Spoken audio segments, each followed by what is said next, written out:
you still sing your older songs? No. No. Don't you think your first records were much better than the ones you do now? Who said that? He just changed altogether. He's changed from what he was. He's not the same as what he was at first. John is in the basement mixing up the medicine. I'm on the pavement thinking about the government. By the early 1960s, Bob Dylan had breathed new life into a folk revival that dated back to the turn of the century. He subsequently evolved his songs while avoiding the adoration thrust upon him. By 65, Dylan felt stifled by the expectations of the folk scene he was seen as spearheading.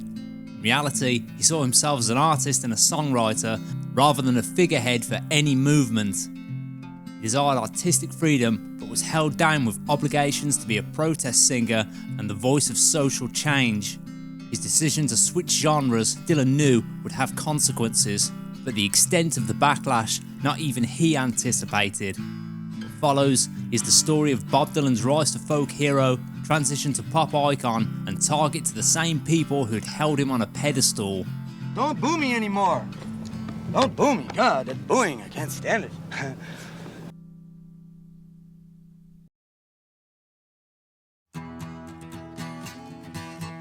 By 1962, folk music was again gaining momentum with college students, intellectuals and artists. But when Bob Dylan released his first album, simply titled Bob Dylan, he made a conscious effort to demonstrate a new and original folk sound, despite the album only containing 2 original compositions.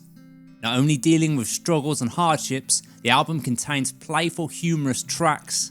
Dylan's comedic side would appear in most of his albums throughout the 60s. Recently signed to a 5-year contract with Columbia Records, 2 days of studio time was scheduled at Columbia's 7th Avenue building.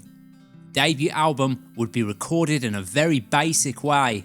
1 RCA ribbon microphone near Dylan's mouth and 1 Shure SM57 pointed at his acoustic guitar. In fact, the dialogue you're now listening to in this video was recorded using a Shure SM57. Minimal overdubs or multi-tracking techniques were used. The idea was to capture a raw live sound. The album was about as bare bones as you could get. As mentioned, the album contained mostly covers with only 2 original songs. It can't be certain, but it's likely Dylan had wrote the lyrics first before figuring out the guitar part to match the narrative. This was a writing technique Dylan would use throughout the decade. Even from the first session, Dylan was not easy to record. Every time he sang a word with a P in, it caused a popping down the microphone. This is known as a plosive. Every time he said a word with the letter S, it caused a sharp hiss known as sibilance. As he sang the songs, he habitually moved away from the microphone, causing him to become inaudible. The producer became frustrated, not just by Dylan's mistakes, but his refusal to learn from them and correct himself. He would even refuse to do second takes when producer John H. Hammond requested. The cover of the album was as basic as the recording, a simple picture of Dylan holding his Gibson J50. Dylan, who followed and modelled his musical style on Woodie Guthrie, had learned his idol's health was quickly deteriorating due to Huntington's disease. Dylan made continuous visits to the hospital until it was no longer feasible. Though it will be 4 years until his death, during a live performance at New York City's Town Hall on April 12, 1963, Dylan recites a poem titled Last Thoughts on Woodie Guthrie. Dylan's debut album at this time in his career could not be called a success. It made very few sales, only enough in fact to bring back the money it cost to record it. A dismal 5,000 copies were sold in 1 year. Still, John Hammond, the man who both signed him to Columbia and produced his album, saw potential in Dylan. And so, a month later, recording sessions began for his follow-up LP, The Freewheelin.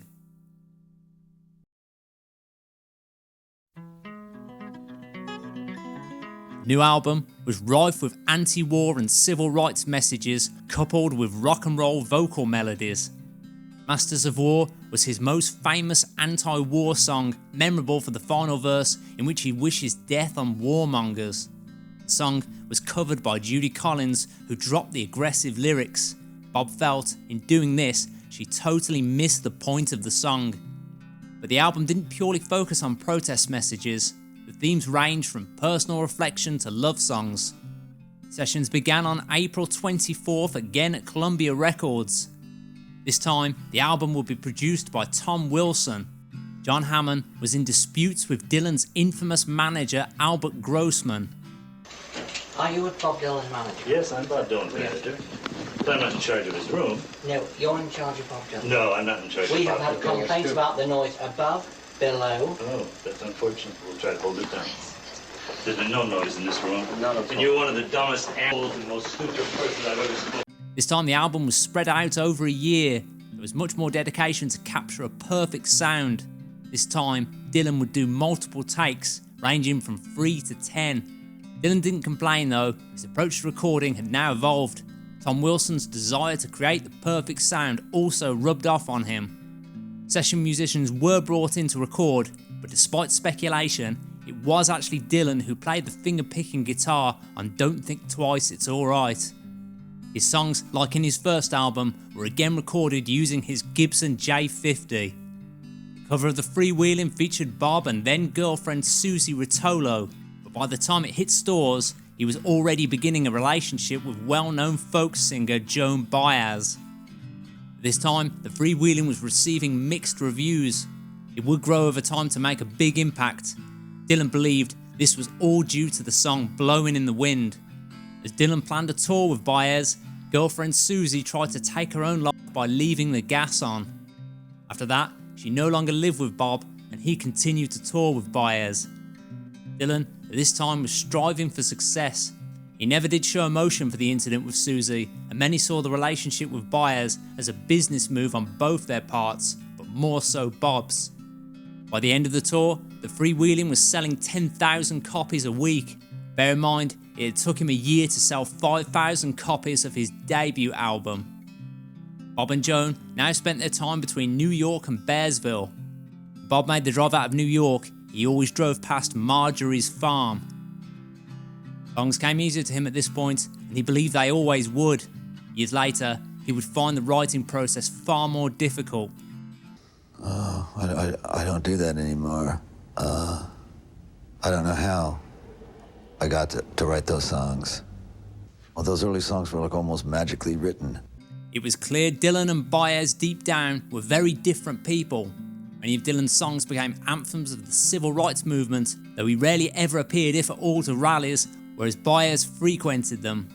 It was always difficult to tell if he cared one way or the other. Whether it was an attempt to annoy Biaz or not, he once told her he wrote Masters of War simply because he knew it would sell. Biaz wore flower dresses and jewellery, and Dylan donned scruffy jackets. She bought him new clothes and shirts in an attempt to smarten him up, but Dylan was not yet ready to change his image. This would come 3 years later.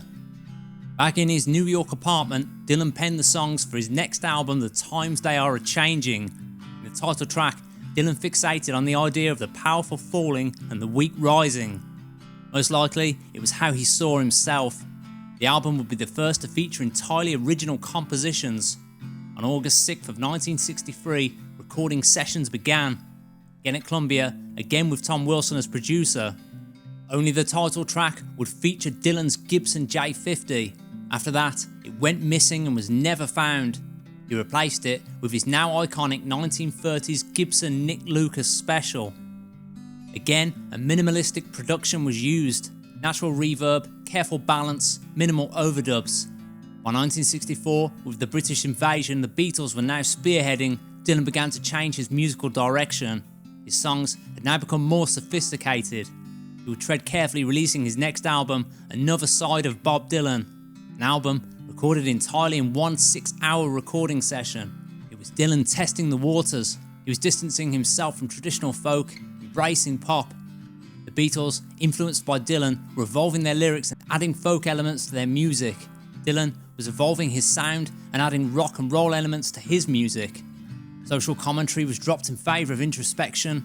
Work shirts and jeans would soon change to sunglasses and tailored suits. Dylan, at this time in 1964, was still living an understated life.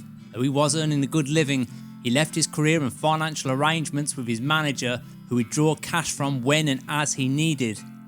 Biaz at this time bought him a typewriter, and each morning he pecked the keys with a mug of black coffee. By lunchtime, he switched to red wine. He would pen most of his next album during this period. Recording sessions for Bring It All Back Home began on the 13th of January 1965. Dylan and Wilson both began working on changing Dylan's sound. The first thing Wilson did was overdub an electric band to Dylan's early track House of the Rising Sun. They discarded the song, but decided to record the album using this method. Dylan was recorded solo and ran through many songs with the intention to overdub a band later. The results weren't what Dylan and Wilson expected, and so Dylan was re-recorded with session musicians. They went through the exact songs from the day previous, this time with results they were happy with. The whole time Dylan coached the musicians on exactly what he wanted. Bringing It All Back Home on one hand alienated him from his loyal followers, but on the other propelled him to a greater audience. While Dylan believed his fans had turned against him, they believed he had turned against them. The title may have had a commentary on the British dominance over rock and roll and Dylan's efforts to return music to its native land. It was a prime example of Dylan blending his poetic lyrics with what he'd learned from the British groups. It was Dylan who demonstrated to groups everywhere they could explore their deepest feelings in pop hits. The Beatles would draw inspiration from this and later turn pop music into an art form. Dylan now had one foot in the door of pop culture. He now split his live sets into half electric, half acoustic shows. The backlash, obviously, was imminent. The cover of the album was an attempt to make Dylan appear as if he was in the centre of a revolving LP. The album has been said to be the first of a rock and roll trilogy. Commercially, Bringing It All Back Home was his most successful album to date. It shot straight to number 6 in the US charts and hit number 1 in Britain. By now, Dylan and Biaz were all but finished. Dylan stopped asking her to sing live with him, and at this time was followed round with a camera crew for a documentary titled Don't Look Back. It would document his tour of the UK. He didn't expect anything would come of it though. For him, it was just a home movie of sorts. The director D.A. Pennebaker, who was known mostly for his political documentaries, had seen an opportunity to capture Dylan at a pivotal point in his career. He would use the same intimate observational style to capture a music icon. For example, handheld lightweight cameras allowed him to follow Dylan closely and capture spontaneous moments, and sync sound technology enabled him to record high quality audio directly in sync with the visual footage.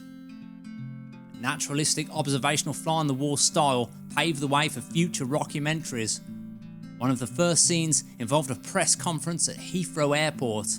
Reporters asked nonsensical questions and Dylan gave nonsensical answers.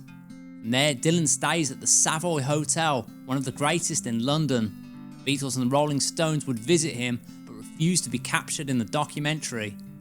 Donovan, however, is captured in an Amadeus-esque scene in which Dylan effortlessly outshines him. A scene now legendary was also shot in which Dylan ranted at a Time magazine correspondent.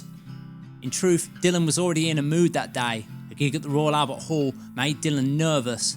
The nervousness turned into anger during soundcheck, after which Dylan and the film crew broke for lunch. It was at this point Dylan launched an attack on the journalist. The journalist, for years afterwards, believed it was a performance by Dylan just to add content to the documentary. Until his death in 2011, the journalist insisted Dylan's music was unpleasant and he was a self-indulgent, whiny show-off. Biaz also features in the film, though Dylan isn't captured barely talking or looking at her. When the two had toured America, they were a team. Now, Dylan was breaking away. Again, Biaz didn't accompany him on stage for any of the UK gigs. Unbeknownst to Biaz, Dylan had begun a relationship with Sara Lownds. They would in fact be married by the end of the year. The relationship between Dylan and Biaz came to an end when Bob became ill. Biaz had visited him and Sara had answered the door. During his time in England, Dylan had visited John Lennon in his Kenwood mansion. When he returned to the States, bought a similar home for he and Sara to live in. Being so concerned with keeping his private life private, the there are no pictures of Sara and Bob together in these early years. The mansion was the first big purchase of Bob's life. It was the first time he began to enjoy the fruits of his labour. Not that he spent much time there. For the next 2 years, while there was money to be made, he would work as hard as possible. No one, especially Dylan, knew how long his career would last. With his return to the States and the sale of his mansion going through, Dylan began writing a scathing song about the downfall of somebody who once lived a privileged life. Like a Rolling Stone would become not only Dylan's greatest song, but one of the greatest in history. Like all of Dylan's songs, it never reached number 1, peaking at number 2. 4 days later marked a pivotal moment in Dylan's career, the day of the Newport Folk Festival. It was on this day Dylan decided to play his amplified music live for the very first time. He approached the stage and shocked the audience by plugging in an electric guitar and playing with a band. During this performance, sections of the audience began booing Dylan. There was also a big sound issue. The mic was off and the audience couldn't understand a word he was singing. There was a mixture of anger at both the sound issues and the electric band. The latter symbolised capitalism and selling out. It was fitting Dylan opened the set with the song Maggie's Farm. The lyrics, "I ain't gonna work on Maggie's farm no more," illustrated Dylan's message of rebellion and non-conformity. When the set was over, depending on who you asked, Bob Dylan was shaken and depressed, with others stating he was cocky and dismissive. There was clearly a mix of emotions, with Dylan doing his best to hide his hurt. Following that, he returned to the studio to record Highway 61 Revisited. The title was a symbol of the musical journey he was on. He felt he started on Highway 61 and could go anywhere from this juncture. US Highway 61 went straight through America, past where Dylan grew up. Columbia Records didn't understand the title. They put up a lot of resistance. Eventually, Dylan went to the higher-ups and they decided, just let him have the title he wants. Sessions began June 15th. Dylan decided he wanted a fresh approach, so he changed producer from Tom Wilson to Bob Johnston. All the musicians, including Dylan, were recorded together to create a live sound. The album contained only 1 track with Dylan playing acoustic, with minimal contribution from the band. Desolation Row heard Dylan switching from his Gibson to playing a Martin D28. He was now experiencing commercial success while being branded a sellout by the folk community. He couldn't go back now though. He decided his future was in amplified music. The booing Dylan had received at Newport was a small taste of what was to come. This is cool. This is a folk song. This is a folk song. I want to sing a folk song now. His next tour across America, every show went the same. They turned up, they were booed, they left. As the shows continued, Dylan was advised to drop the group and perform solo. He refused. This time, Dylan began talks with Andy Warhol about starring in one of his art films. It never came to anything, but Warhol gifted him some of his artwork, a double life-size photo of Elvis. Dylan never liked the picture and swapped it with his manager for a sofa. Years later, the photo was sold for $750,000. Dylan later admitted it was stupid to swap it for a sofa. As 1966 began, Dylan embarked on a world tour and began recording his next album, Blonde on Blonde. The recording for Blonde on Blonde began again in New York and again with producer Bob Johnston. Early on, Dylan was not happy with the recording. The problem was, he was using his touring band The Hawks in the studio and he was dissatisfied with them. Producer Bob Johnston suggested they move the sessions from New York to Nashville. He lived in Nashville and he knew some great session musicians there. Dylan agreed. While in Nashville, they recorded tracks and Dylan requested the baffles partitioning the musicians be removed. This change gave the album its distinctive sound. Dylan had a piano installed in his Nashville hotel suite. One of the musicians would play as he wrote the lyrics. Before Dylan arrived at the studio, the session musicians were shown Dylan's songs on piano. When one of the sessions began, nothing happened. Dylan sat in the studio writing lyrics. The musicians waited, played cards, and chatted as Dylan wrote. 10 hours later, he gathered them together to record. Blonde on Blonde again contained only one track from Dylan heard on acoustic guitar with minimal band contribution. The song Fourth Time Round, Dylan can be heard this time picking a Martin 18. The tour didn't go smoothly. Dylan wasn't used to playing live with a band. He stood too close to the microphone, got confused by the volume levels of the PA system, and was out of time with the band. This time, a second documentary was planned, this time shot in colour and detailing Dylan's world tour. The film was shot again with D.A. Pennebaker, but this time Dylan was directing. A different approach to Don't Look Back was taken, with a jittery and non-linear editing style, jumping between concert footage, backstage scenes, and hotel room jam sessions. Dylan also included strange improvised scripted scenes. Eat the Document, as it was later titled, is probably best remembered for the scene in which Dylan and John Lennon share a limo ride. Dylan can be seen insisting the driver hurry to the hotel as he's becoming more nauseous by the minute. The entire documentary captured Dylan in a somber mood, often intoxicated, and the fans' negative reaction to his shows. Dylan returned home from the tour exhausted. He had nonsensical footage with not much of an idea of what to do with it.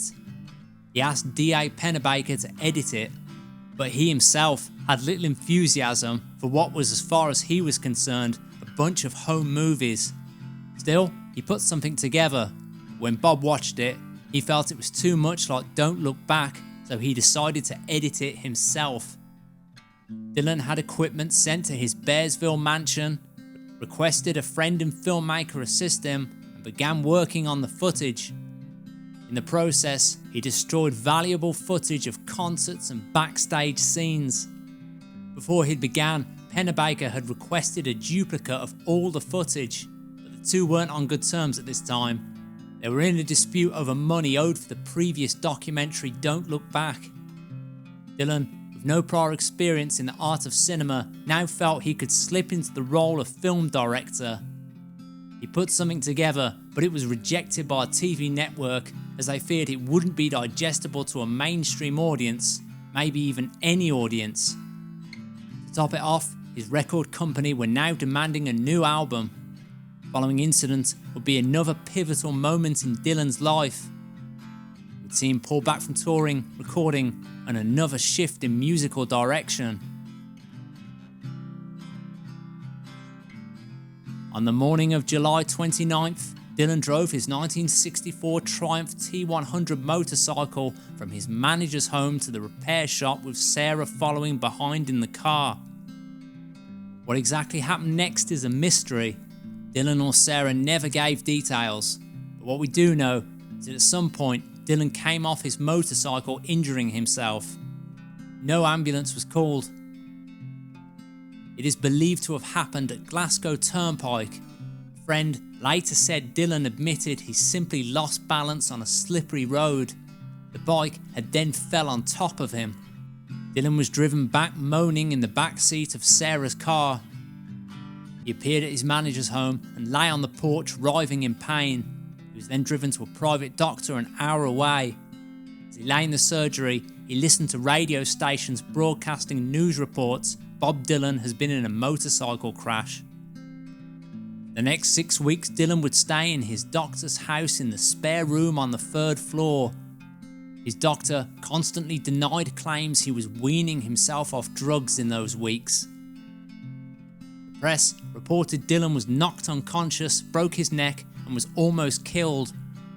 To this day, no one knows the extent of his injuries, though friends recall seeing him wearing a neck brace for a period of time. He was also heard complaining of back pain and took up swimming as therapy.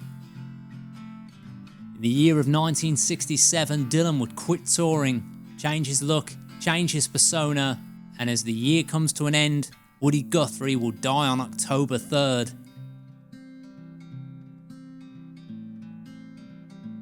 In his early years, Dylan told the press he was an orphan, despite him often making trips to visit his parents. In a rare interview, his brother would state, "Bobby is hard to understand. Dylan grew up fighting expectations from his family and community. He was, from the get-go, expected to follow a conventional path. He never did. In Don't Look Back, we see teenagers frustratingly confront him on his new sound. The New York Folk Festival, the audience was shocked to see Dylan accompanied by an electric band. As the crowd booed and jeered, the lyrics echoed, "I try my best to be just like I am, but everybody wants you to be just like them."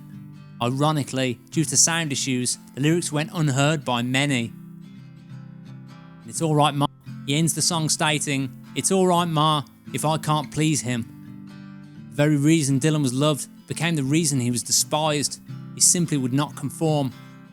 It made him difficult to deal with on a personal level. He would not change his mind or direction for anyone. After all, Dylan is often cited in a quote that reads, "A man is a success if he gets up in the morning and goes to bed at night and in between does what he wants to do."